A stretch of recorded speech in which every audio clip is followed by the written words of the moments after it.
বিশ্বাস করেন, এই কথাগুলো বলতে আমার নিজেরও লজ্জা লাগছে। আমরা মুসলিম জাতির এত অধঃপতন কেমন হলো? শেষ পর্যন্ত মুসলিমদের প্রাণের থেকেও মূল্যবান স্থান, যে স্থানে একজন অমুসলিম কাফেরও যদি প্রবেশ করে সেই নিরাপদ হয়ে যায়, ঠিক ওই রকম একটি নিরীহ স্থানে ইসরায়েল হামলা চালিয়ে বসল।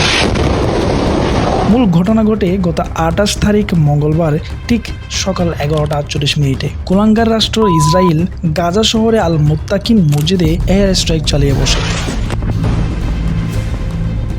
কিন্তু সেটা আসল কথা নয়। আসল কথাটি আরও মারাত্মক, আপনাদের বিবেক একেবারে নাড়িয়ে দেবে।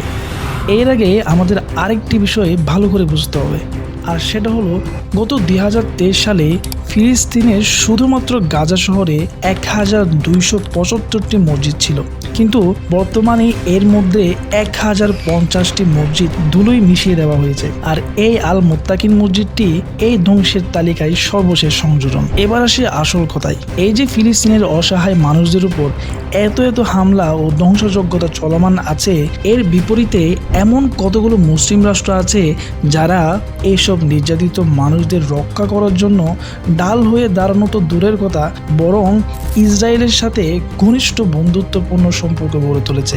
লজ্জার বিষয় হলো, মুসলিম জাতির এই ক্রান্তিকালীন সময়ে মুসলিমদের অন্যতম রাষ্ট্র যেমন মিশর, জর্ডান, এমনকি সংযুক্ত আরব আমিরাতের মতো দেশগুলো ইসরায়েলের সাথে শান্তি চুক্তি করে বসে আছে। আর এরকম হওয়ার পিছনের কারণটা কি আপনি জানেন? মুসলিম দেশগুলোর মধ্যকার ইন্টার কনফ্লিক্ট বা অন্তদ্বন্দ্ব এবং আমেরিকার রহস্যময় ডিপ স্টেট মেকানিজম।